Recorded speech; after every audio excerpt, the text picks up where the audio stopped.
How are you feeling? Very excited. Making history. And also, there's going to be a lot of very pleased people at the school. It's not just a tech thing. You know, it's not just a new invention. It's something that can actually help real people. So it's fun. It's fun to do that. And exciting. It gives it all meaning, not just interest.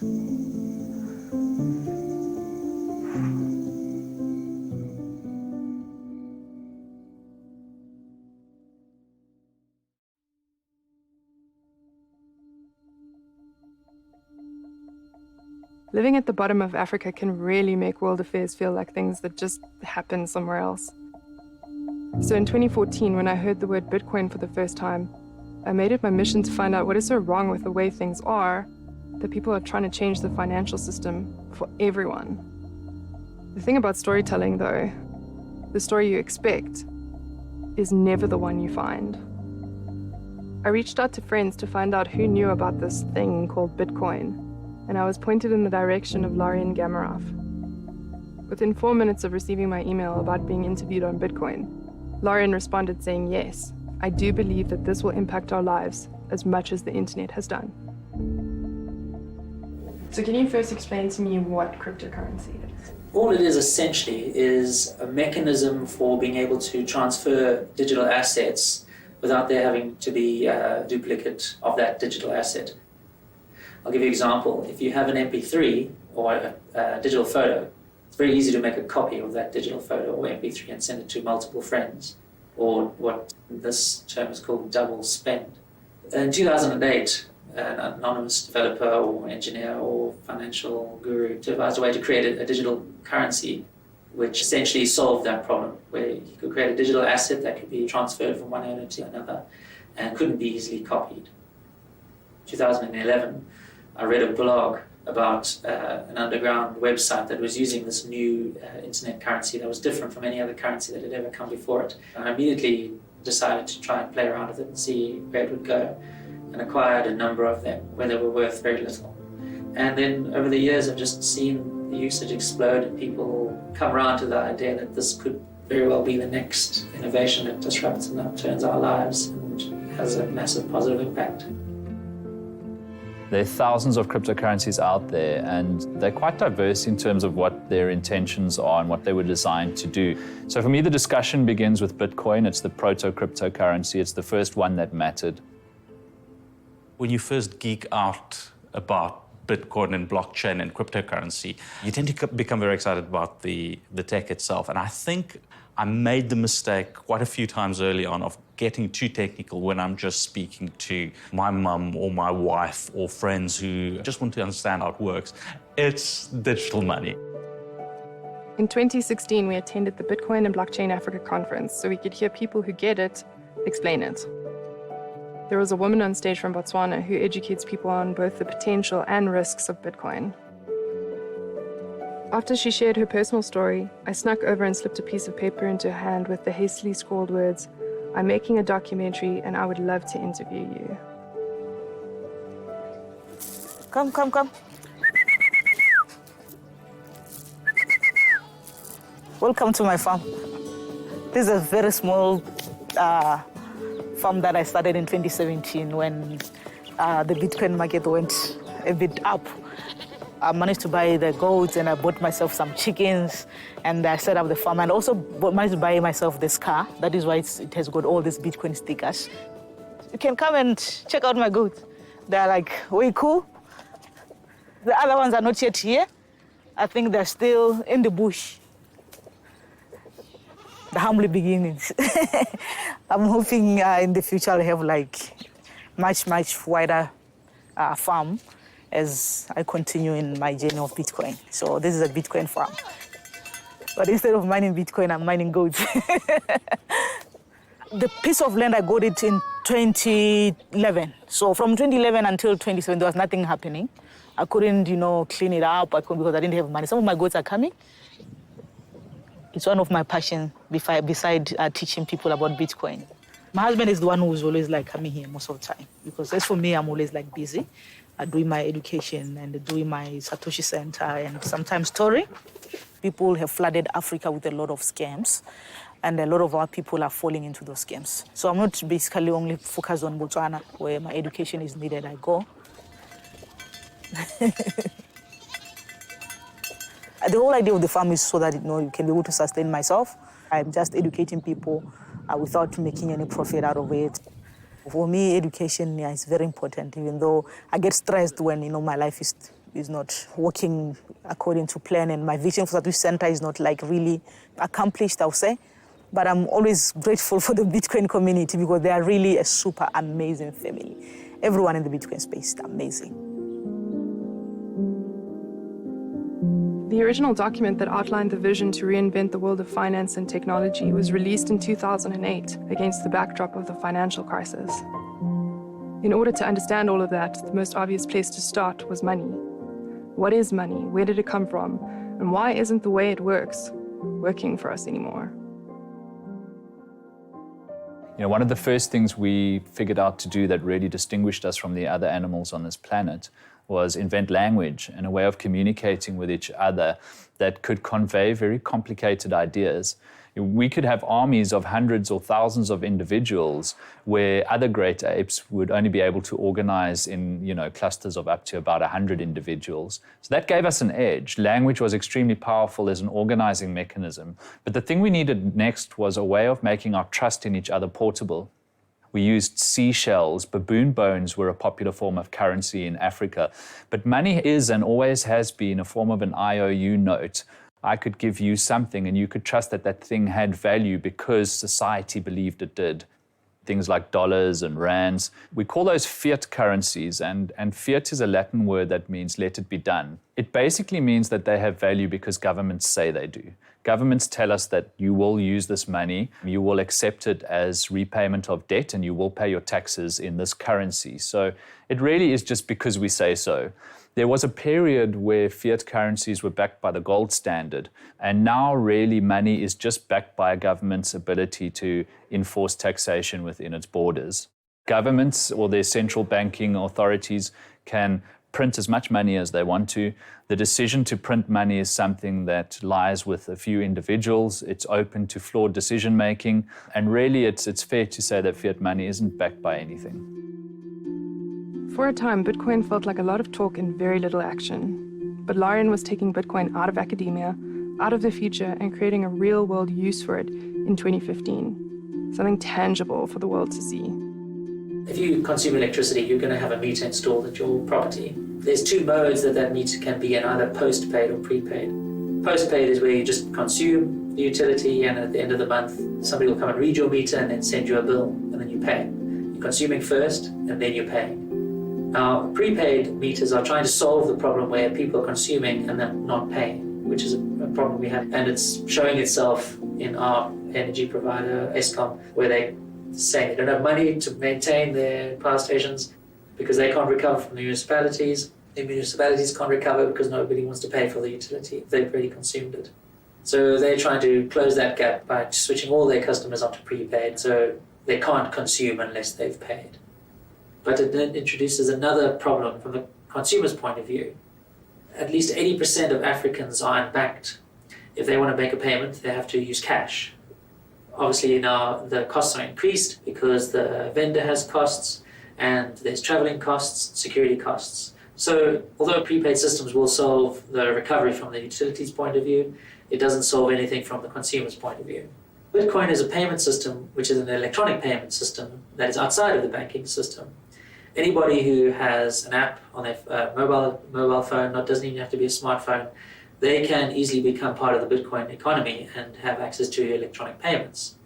So it's just a common sense thing, if you think about it, that being able to make Bitcoin a payment method for a prepayment system opens up that massive market and has the opportunity to drastically reduce costs and increase efficiency, at least from the perspective of the consumer. So now there's a solution, Bitcoin, and applied to smart metering can solve a massive problem throughout Africa as well as Latin America and Asia Pacific. Dumela, I started my journey with Bitcoin in a little bit of a sad way. Can you tell me that story? My son, like right here on the wall. In 2007, I gave birth to a baby boy. His name was called Ako, which means praise. He was born with a heart defect called hypertrophic obstructive cardiomyopathy. I was looking for ways in which I can raise money and probably take him overseas. It was kind of difficult here in Botswana for them to promise me anything. One time the doctor told me that there's literally nothing that they can do. When we brought to South Africa, I was very happy. I said, my son will get help. But they said to me, for us to be able to help your son, we finish first with a list that is in South Africa for children who need transplant. So I went online to try and do freelancing, so maybe I can be able to raise more funds to help my child. And I remember I got across a survey where they say you can do a survey and you can, be paid in Bitcoin. I went through that, worked, my heart out. I never got any Bitcoins from the work that I did. A lot of things that I met were scams, one scam after another. And then in April on the 4th, my son died. So, yeah.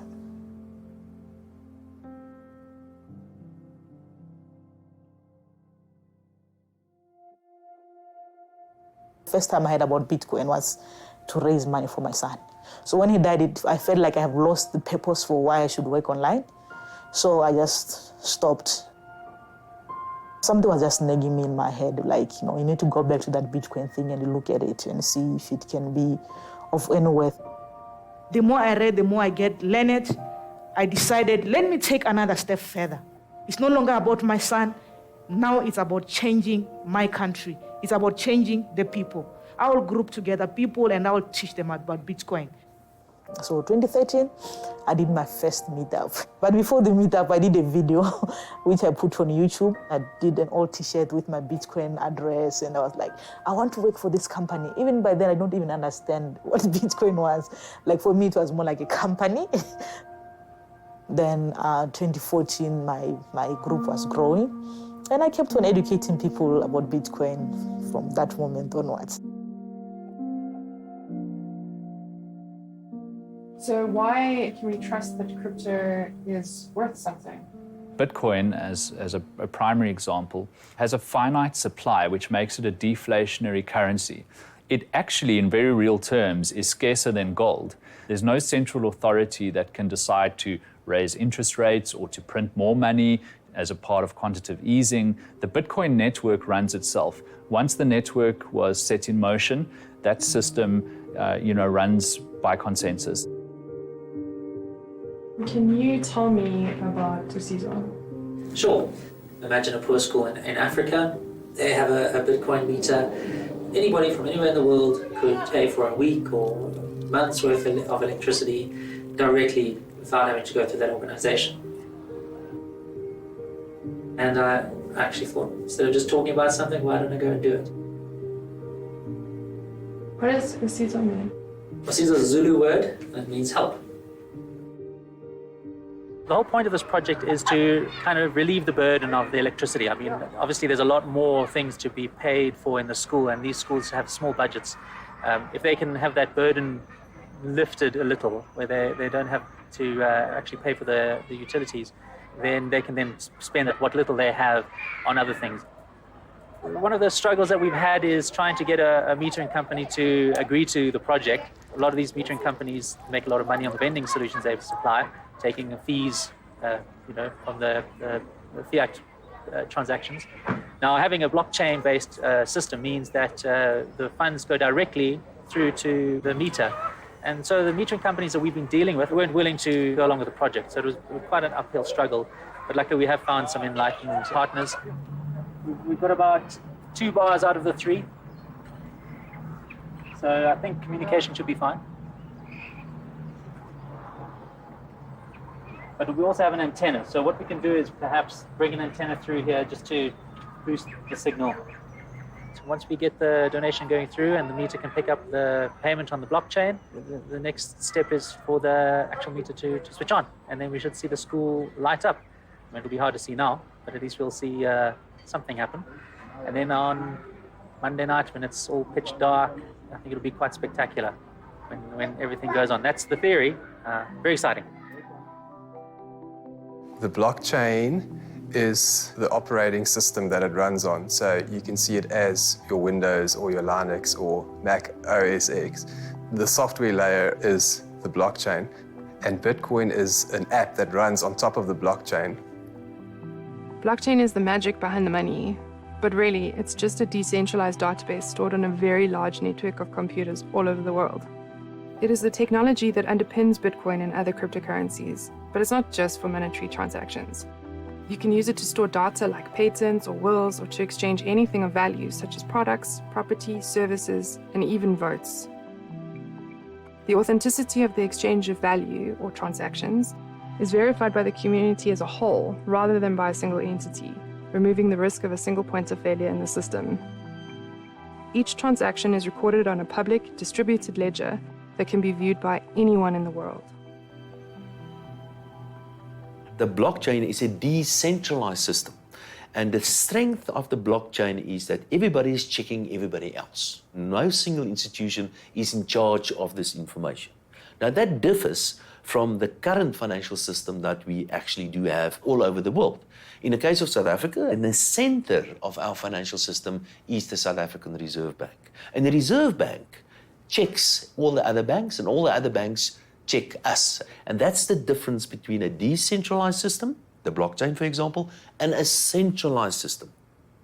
If I, for example, want to give you government money or central bank money, and I do a transfer from my cell phone to your cell phone, it is impossible for me to transfer money from one bank account directly into another bank account.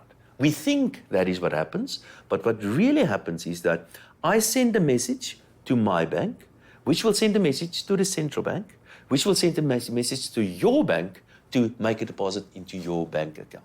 So there's somebody else always in charge. There's always a middleman somewhere between my account and your account. So who invented blockchain and Bitcoin?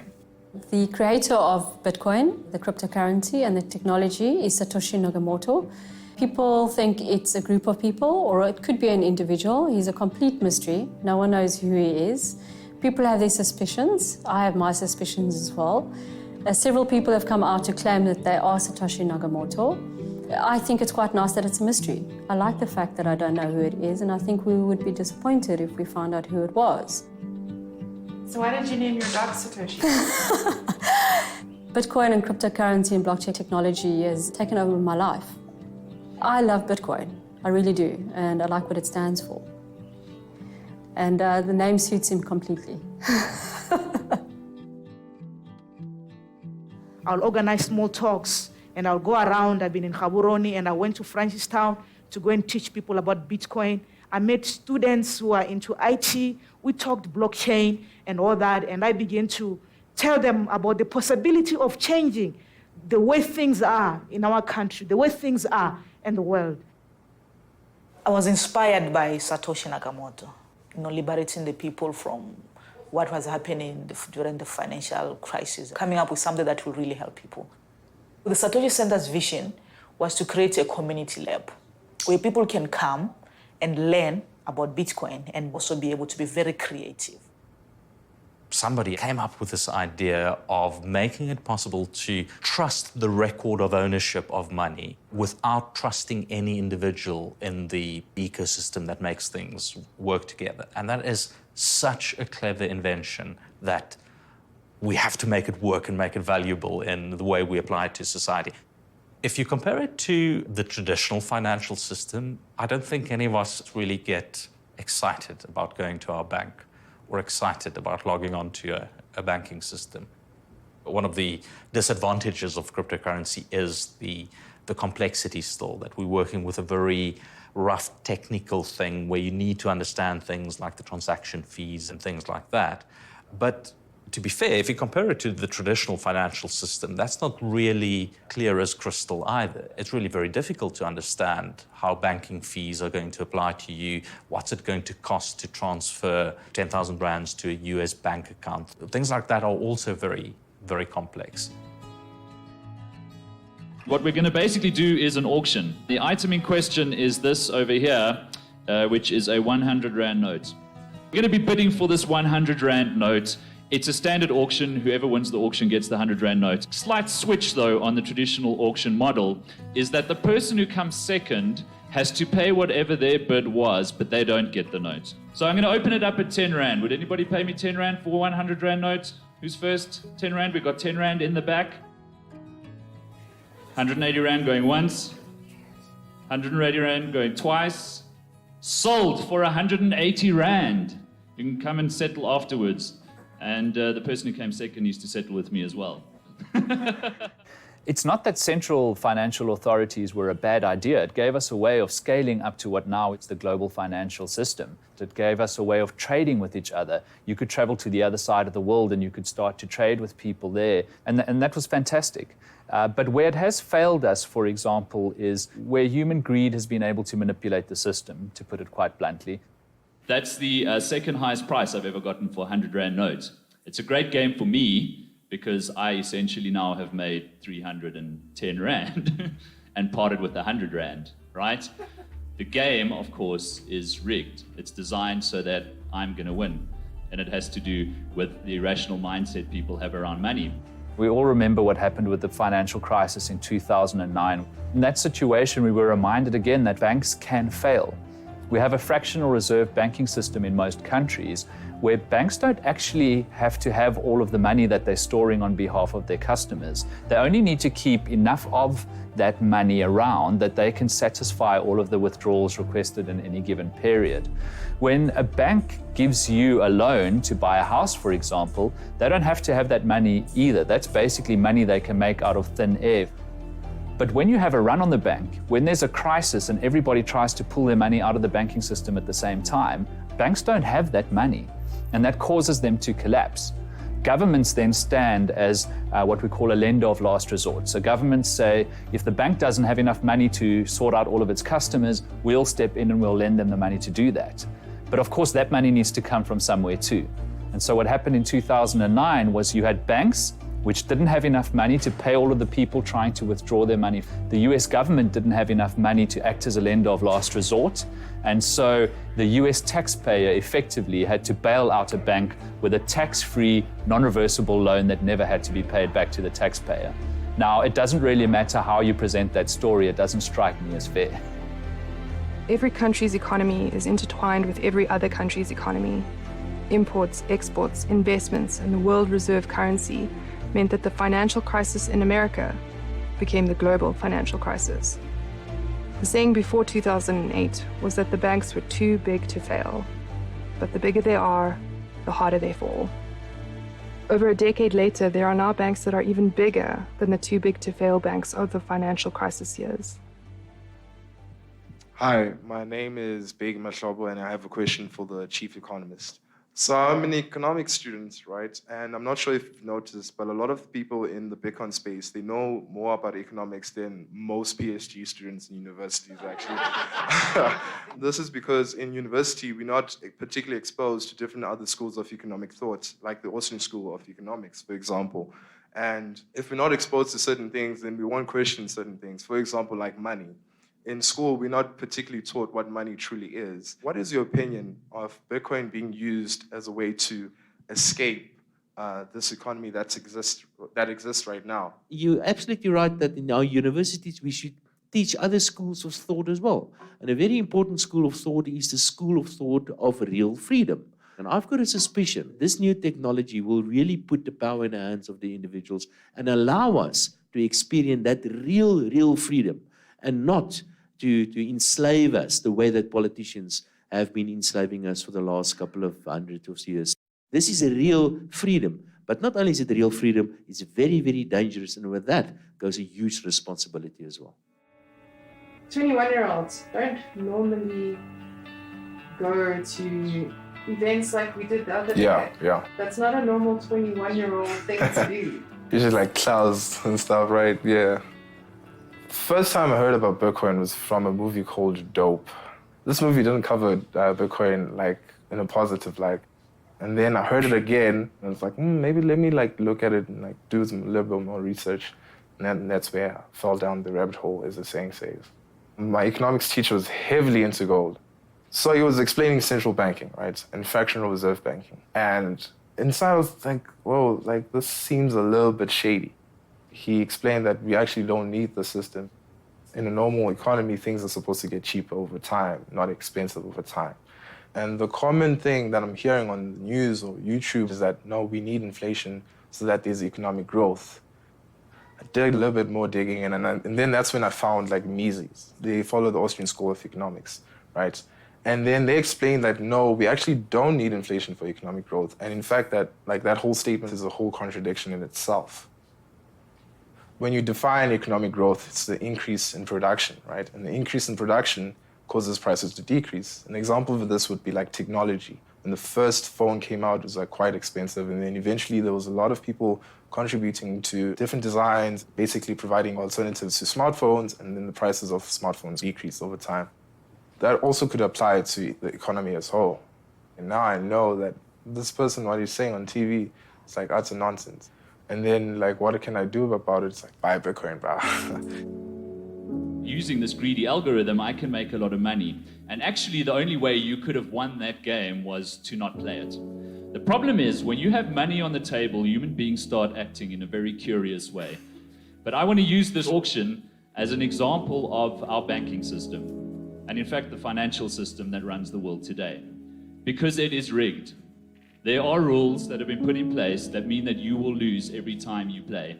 And somebody will make a lot of money because they control the algorithm that ensures that you lose. Our current banking systems, while they're useful for things like buying carrots and going to the movies and stuff, are exploitive and they're exclusionary and they cut out a lot of the world, and we don't have to play the game anymore because we have the technology now to opt out. Money was always centralized, was always opaque, was always exclusionary, had too many middlemen, too many rent seekers, too many people, quite frankly, benefiting from exploiting others. Finally, we could use the internet to create a financial system that benefited everybody potentially, that was resistant to censorship, that nobody could take control of. That's what the world had been waiting for, and finally it arrived with the Bitcoin network. I was never interested in all these subjects, there's economics and finance. And since Bitcoin, I became interested, I would still be living in my oblivious way, hoping that whoever's running the system is running it fine, and that we don't end up in the same way that Zimbabwe ended up, where their money became worthless.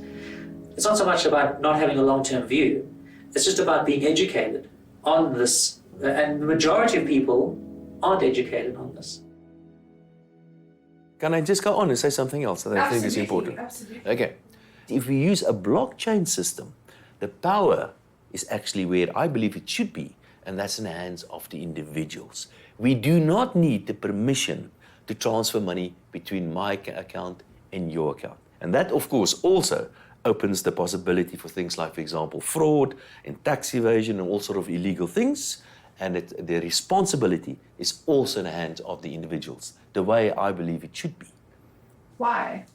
Why should we have that kind of responsibility? In all instances, when governments got involved with money, in all instances, without one single exception, they have either destroyed the money or they are in the process of destroying it.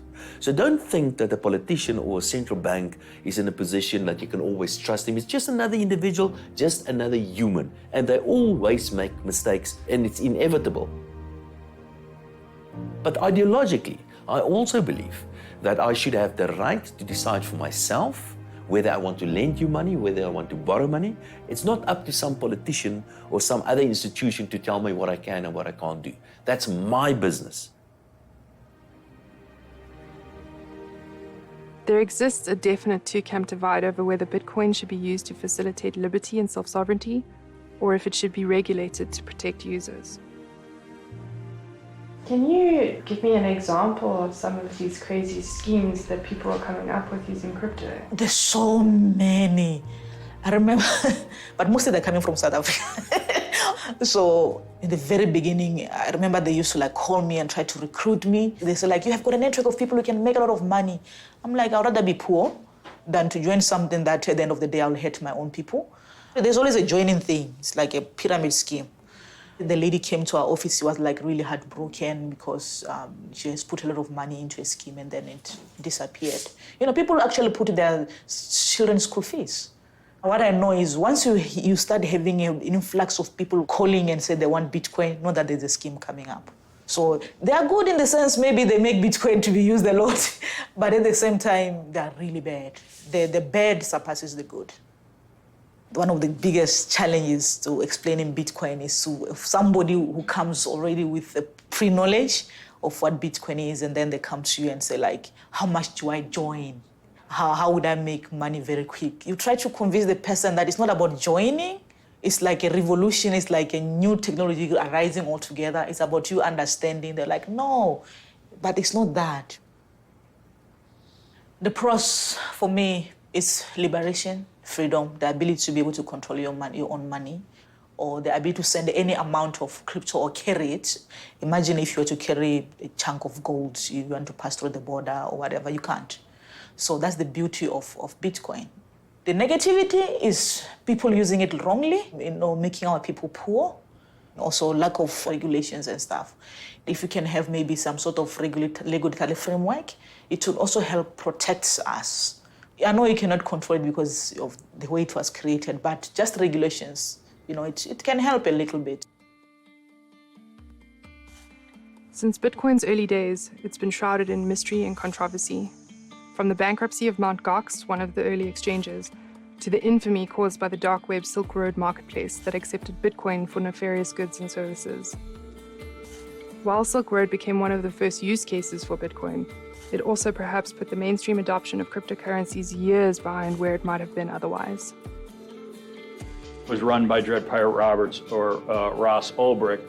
If you follow the news, you know that Ross Ulbricht was found guilty by a jury. The federal judge took his activities very serious, and she actually sentenced him to serve a life sentence.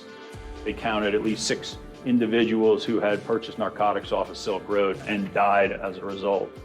What we basically are focused on, one is criminal offenses involving digital currency, which could be any sort of crime, whether it's narcotics, whether it's murder for hire, whether it's identity theft, and so on, in which the bad guys are utilizing Bitcoin rather than other forms of money because they, in our experience, believe it to be untraceable, which is clearly an accident on their part, a misunderstanding, to say the least.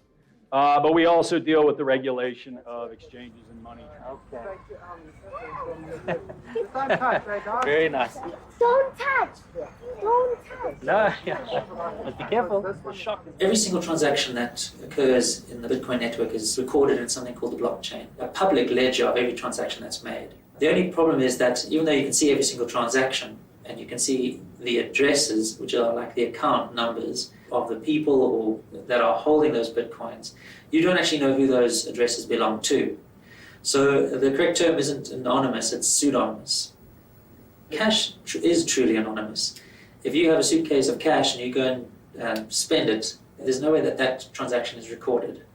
So Bitcoin is less anonymous than cash. And we certainly know how cash can be used for nefarious purposes. We know that suitcases of money and drug deals happen all the time. There was a name that kept coming up in conversation and research. And for his name alone, it felt necessary to meet him. Fluffy Pony. It's a nickname that stuck years ago that despite his best efforts, Ricardo is not able to get rid of. But amongst the noise of the crypto world, Fluffy Pony definitely stands out. Why is privacy so important, and how is it lacking in the way we currently do things? Privacy is the natural state of things. You're not closing the door at the bathroom because you want to plot to overthrow the government. You're closing the door at the bathroom because you don't want people to see you on the loo. There's certain aspects of our life we want to keep private that we might reveal to certain people. We hopefully take our clothes off in front of the person we're married to, but we don't go and walk around the shopping center naked. But privacy has become it's sort of become overshadowed by, oh, bad people want privacy, or things like, if you have nothing to hide, then why do you care about privacy? It's not about wanting to hide it from everyone, it's just that we want to control who sees the information. If law enforcement or the government want information about me, they should have to come knock on my door to get that information. They shouldn't be able to just get that information because my bank is telling them about every transaction I've ever done. I know people say there is information on the internet, but it's different. If I'm able to like really expand on the information maybe you picked from the internet and make you understand, it makes me feel good. Because I know I've empowered you, you'll take the same knowledge and you give it to someone. So if I'm able to reproduce somebody who does what I do, that's the real deal. That's the real deal, yeah. Had it not been for him, I wouldn't be doing what I'm doing. Like, he made me to know about Bitcoin. So because I was trying to help him during that time, now I'm helping people with knowledge. So it's like, you know, transferring whatever that I wanted to do for him now, he's somehow doing it for the people through me. I continue to honor him and yeah, he'll be my baby forever. Yeah.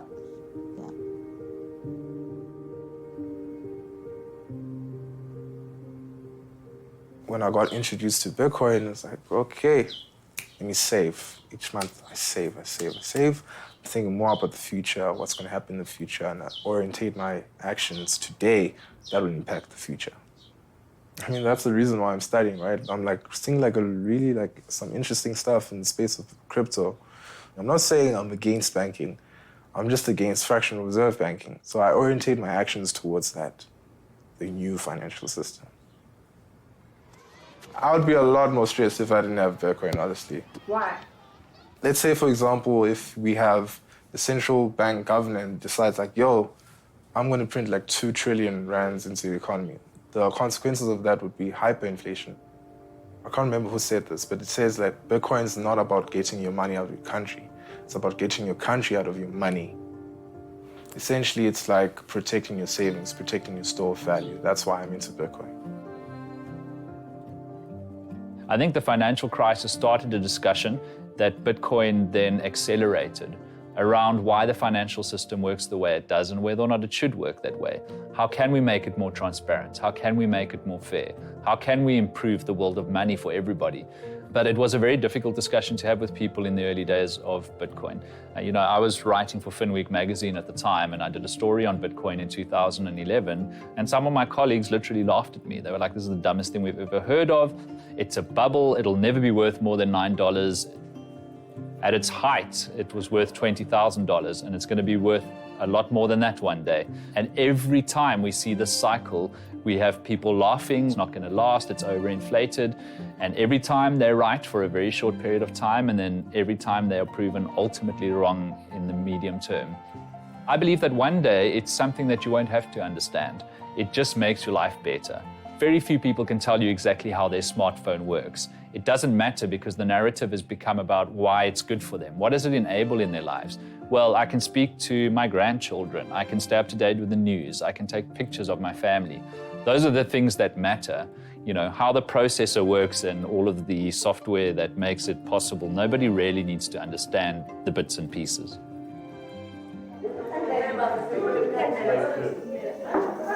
So Tam, welcome to MON in the middle of the night.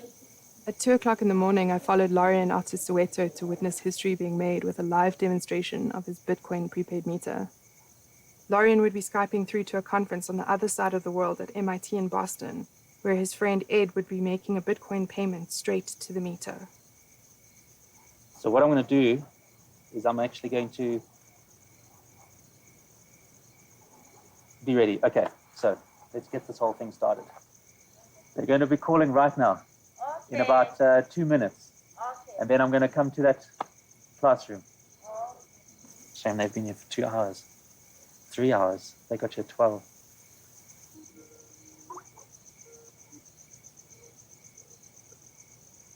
Hi, Ed. This is a packed room here. Hi, everybody. Good to see you all again. Hi, nice to see you all. Thanks for coming. Could you shortly explain where you are and what you're doing there? Sure. I'm in it's a city outside of Johannesburg in South Africa. It's called Soweto. Where I am right now is very close to where Nelson Mandela used to live in his youth. And I'm in a small school. We're going to be demonstrating our blockchain prepaid metering system. So this is now one of the electricity boxes. I don't know if you can actually see, but there is this is now just a conventional meter box, but there's a blockchain-enabled meter over there. And what we're going to do now is I'm going to go to the classroom, and there's some teachers there, and it's all dark, and it's going to now make the transaction. So let me just...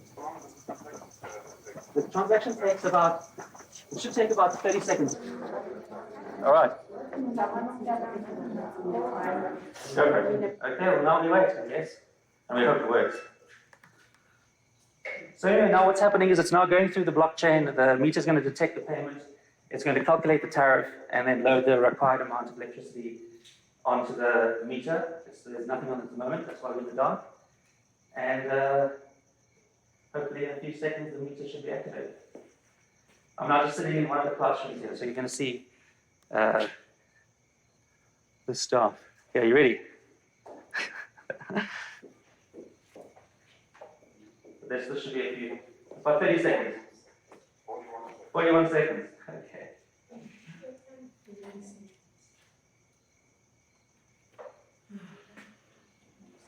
All right. No. You're not going to do any switching.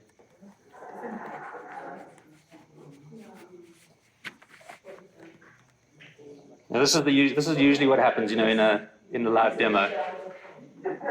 Yeah. They're just check if I have the right idea. Yeah, it's am I winning?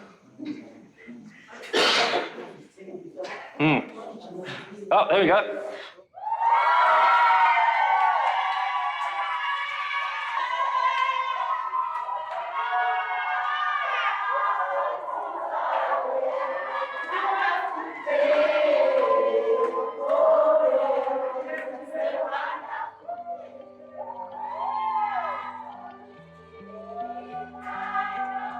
I've got 4 sons who are, busy. One of the things that I've been involved with is the Cub Scouts. I take my sons there on a Friday night, and we get involved teaching kids how to, be independent and also, most importantly, be good citizens. It's very important to get children to consider their communities and their society and to be empathetic to other people, to try and make their communities better, to build it up, to try and think civic-mindedly. This is the thing that I struggle with. So in Africa, I don't know that it helps to resolve third world problems because, if you live in a hut, you don't have access to the internet, you don't have access to a phone. Do you think that it is actually something that could really genuinely make a practical, real world difference here? I tend to think that cryptocurrencies have potential to solve real-world problems all over the world. You're not going to solve all the problems, certainly. Even if it just becomes a global reserve currency, the local currency for a country becomes less important, where people can trivially shift from whatever the local currency is into Bitcoin. And then it doesn't matter what happens to that local currency. Now your reliance isn't on the government to keep the economy stable, because you've got a backup, you've got a fallback. That's very powerful. And I think that that's something that could have lasting effects and impact in Africa. We've had this leapfrog thing that occurs where there's an innovation like digital cell phones when they came out. Those are the first cell phones that really got deployed in South Africa. And because of that, we were on 3G faster than like the United States and most of Europe. And it's just because the infrastructure is a little bit more modern, because it was deployed slightly later in the game. There are a class of problems in Africa where we can just leapfrog and, use cryptocurrencies to our advantage. And I think that's what's going to happen. Even though myself on a day-to-day basis, I don't use Bitcoin in the way I would like, I do want to be able to spend Bitcoin, and I do want to be able to have people out there in this country spending Bitcoin. I want merchants and service providers to accept Bitcoin. So instead of waiting for them to do that, I'm now going and actually providing those tools. I will certainly, strive to create the opportunity for people to spend it in their day-to-day lives and also to accept it in their day-to-day lives. Ironically, the story I expected was to be told by a bunch of men in suits just in pursuit of more money.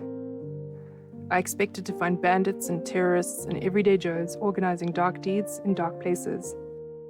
But in the last 5.5 years, the story I thought I would be telling about the crypto space in Africa never materialized. I've realized that my pessimism at the beginning of this journey was actually just misplaced. But regardless, that pessimism has now turned to optimism. Not so much because of the tech, but because of the people who are using it to make the circle both bigger and better. And that's what I call the beginning of a revolution.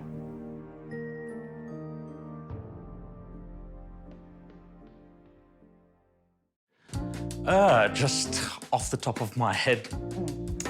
Bitcoin. Ethereum Classic. Hunter Coin. Monero. Ethereum. Ripple, XRP. Bitcoins. Bitcoin Gold, Bitcoin Silver, Bitcoin Diamond, Bitcoin Private, all of the things that start with Bitcoin and have another word after it. Dash, Zcash. There's Cardano. EOS. Stellar Lumens. Caliber. IOTA. Another one called the Ura. Disconnect. I'm sorry. Oh, I'm sorry. That was like a scam coin. Did I say Dash? Of course, Dash. Litecoin Cash.